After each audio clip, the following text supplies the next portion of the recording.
This is the horrific case of Shiwangi Bagoan, the Hounslow nurse, who killed her 2-year-old daughter before killing herself.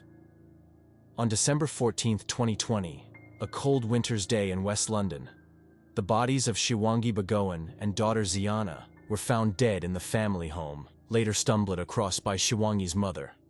Shiwangi worked as an anesthetics assistant at the University College Hospital NHS Foundation Trust, located in central London Euston Road. Investigations conducted by the local police revealed that the mother, who had one child, had previously tried to end her own life 3 years prior, in 2017. During that time, she had stolen the same drugs she later utilized to end her life, and that of her baby, Ziana. Following a suspension from work lasting over a year, she resumed her employment at Westmoreland Street Hospital in July 2020.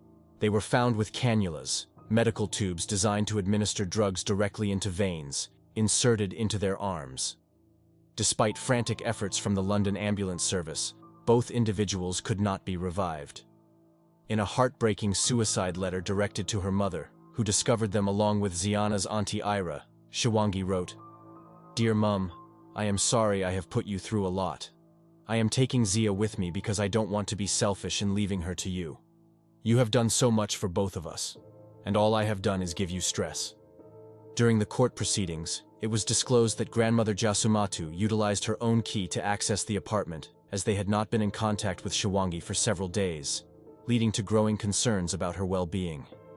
Detective Sergeant Terry Goodman, the primary officer overseeing the investigation, stated, "Inquiries found that vials of drugs were stolen from Westmoreland Street Hospital, from a locked cabinet Shiwangi had 24-hour access to. At 4:26 a.m., surveillance footage captured them ascending to the second floor, after which Shiwangi utilized her key fob to enter the operating theaters. The key fob was activated a minute later, at 4:27 a.m. The drugs, ultimately determined to be the cause of Shiwangi and Ziana's demise, were stored in a combination-locked refrigerator within that vicinity. Shiwangi was familiar with the combination, and within 4 minutes, she departed from the hospital and began her journey back home.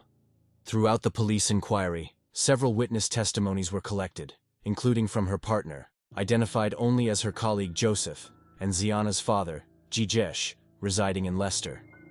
It became evident that Shiwangi had previously attempted suicide in 2017. Surveillance footage from outside Shiwangi and Joseph's workplace depicted a significant argument approximately a week before her discovery deceased. Shiwangi's final recorded communication via phone with anyone occurred on the evening of December 10th. Messages dating back to approximately November 15th revealed Shiwangi expressing her longing for her father.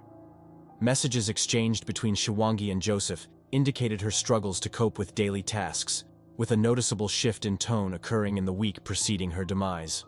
One message read, "You know I'm stressing out, at least just be here with me." Another said, "I'm really struggling to cope. I've been telling you that I've been having all these hopeless thoughts, and you haven't taken any note of that."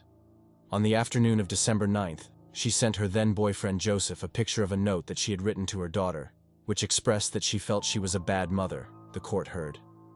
2 days before her death, she sent another message begging Joseph, "Please come home today. I am barely hanging on."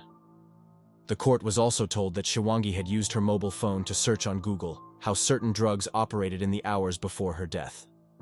A representative from University College Hospital NHS Foundation Trust had previously characterized Shiwangi as a highly valued member of our staff, whose absence would be felt by her co-workers. Additionally, a family friend informed an online news outlet that she was a kind-hearted woman who adored her daughter Zia, stating, "She was a good friend of mine, and I'm just devastated. I cannot believe she would hurt Zia, nor take her own life." The medical cause of death for both Shiwangi and Ziana was given as respiratory failure due to drug intoxication. Recording the conclusion that Ziana was unlawfully killed and that Shiwangi died by suicide, West London's acting senior coroner Lydia Brown told the court, "In 2017, Shiwangi attempted to take her own life, using the same method she used 3 years later. At the time, she received support from her employment and was able to continue her work as an operating department practitioner.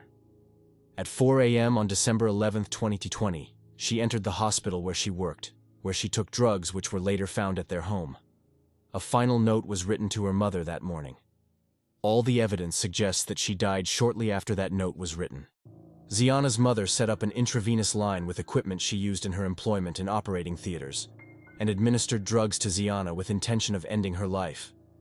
Ziana was found dead on the bed beside her mum, after being unlawfully killed.